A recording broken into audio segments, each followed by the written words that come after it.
Hi everyone, I'm Ness, Massachusetts West Region Self-Advocacy Coordinator. Welcome to my weekly human rights video. This week I'm going to be talking about religion and spirituality and your right to practice whatever religion you identify with and to be free from discrimination based on your religion or spirituality. The right to practice your religion is protected by the United Nations Universal Declaration on Human Rights. It's been a couple of weeks since I talked about the Universal Declaration on Human Rights, so let me first remind you what exactly that is. When the United Nations was formed, every country that was a part of it signed this treaty, the United Nations Charter, which said basically that they promised to uphold and protect the human rights of their citizens. A little while later, the United Nations decided that they should explain what they meant by human rights. The Universal Declaration on Human Rights is what they wrote to explain which human rights should be protected. All of the countries who are a part of the United Nations are supposed to protect these rights, even though a few countries that are in the United Nations did not vote in favor of this document explaining human rights. So, religion is talked about in Article 18 of the Universal Declaration on Human Rights, which says, everyone has the right to freedom of thought, conscience, and religion. This right includes freedom to change his religion or belief, and freedom, either alone or in community with others and in public or private, to manifest his religion or belief in teaching, practice, worship, and observance. This means that you can hold whatever religious beliefs you want. It means that you can practice your religion alone, in private, like some people do by praying or talking to a higher power or meditating, doing rituals, or choosing to eat or not eat certain things or dress a certain way. It also means you can practice your religion together with a group or community that believes the same things you do, like some people do by going to a church, a temple, a synagogue, or a mosque. These are not the only ways to practice spirituality alone or in groups. These are just a few examples of different ways people might worship or express their spiritual beliefs. The Universal Declaration on Human Rights also says that you have the freedom to change your religion or your religious beliefs or convert to a different religion. So the United States, where I live, is part of the United Nations, so we are supposed to protect the rights that are in the Universal Declaration on Human Rights, like the rights that I just talked about. But what our Constitution and Bill of Rights says about religion and spirituality is a little bit different, which makes sense because our Constitution was written before the United Nations was formed. So religion is talked about in the First Amendment, which says, Congress shall make no law respecting an establishment of religion or prohibiting the free exercise thereof, or abridging the freedom of speech or of the press, or the right of the people peaceably to assemble and to petition the government for a redress of grievances. So, this amendment, what a lot of people know this amendment for, is protecting the freedom of religion and the freedom of speech and the freedom of press and assembly. When it says it protects the freedom of religion, it protects the freedom to practice whatever religion you believe in, as long as when you practice your religion, you're not breaking any other laws. The government can't make it illegal to practice any religion under this amendment. You also have the right not to practice any religion if that's what you believe under this amendment.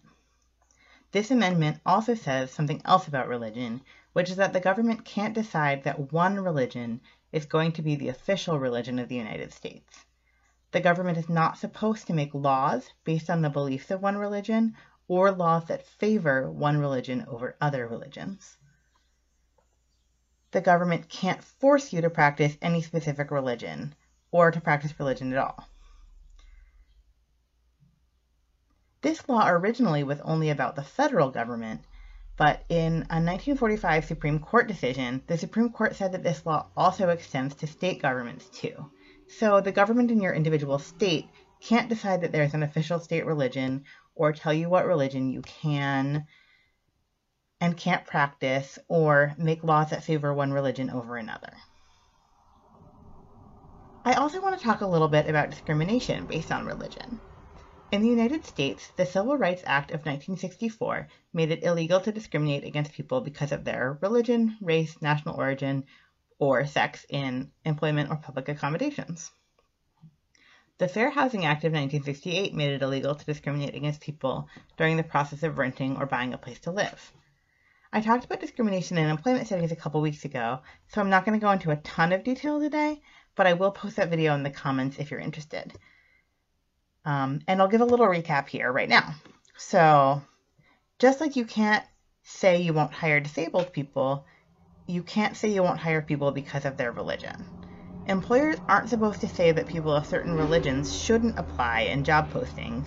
They aren't supposed to ask you about your religion in job interviews, and no one at your job should harass you because of your religion or make it an uncomfortable work environment for you by making fun of your religion, using bad or offensive words to describe people who practice certain religions, posting offensive images of people who practice certain religions in workspaces, things like that. The rules for housing and public accommodations are similar. An advertisement for an available apartment or house shouldn't say that only people of certain religions will be allowed to live there. An application for an apartment or for a mortgage or a money loan to buy a house shouldn't ask you for your religion, and a landlord isn't supposed to base their decision on whether or not to rent to you based on your religion. A public accommodation is just a facility that is used by the public, so that includes everything from stores and restaurants to libraries and parks and roads. Discrimination in these places is also illegal. So a restaurant can't refuse to serve you because of your religion. A mechanic shop can't say that they won't fix your car because of your religion. A store can't refuse to sell you something because of your religion, etc. These are just a few examples of discrimination based on religion. They're not every possible way discrimination can look. So there are things that could happen that would be discrimination that I didn't cover. If you feel that you have experienced discrimination based on your religion and want to report it, the place you report it to depends on where you experience the discrimination. So if you experience discrimination at work or while applying for a job, report to the Equal Employment Opportunity Commission. If you experience discrimination in housing or when looking for a place to live, report to the Department of Housing and Urban Development. If you experience discrimination in schools or in public accommodations, report to the Civil Rights Division of the Department of Justice. I'll post resources on how to report to all of these places in the comments. Thank you so much for watching this video. If you have any questions or comments about any of the things I said, please feel free to leave a comment or message me at Massachusetts West Region Self-Advocacy on Facebook. You can also reach out to me if you have questions about self-advocacy, or if you want to join a self-advocacy group, if you need support, or if you just want to say hi. I love to hear from you! If you like this video, don't forget to come back next week, Wednesday at 5:30, for another video on human rights. See you then!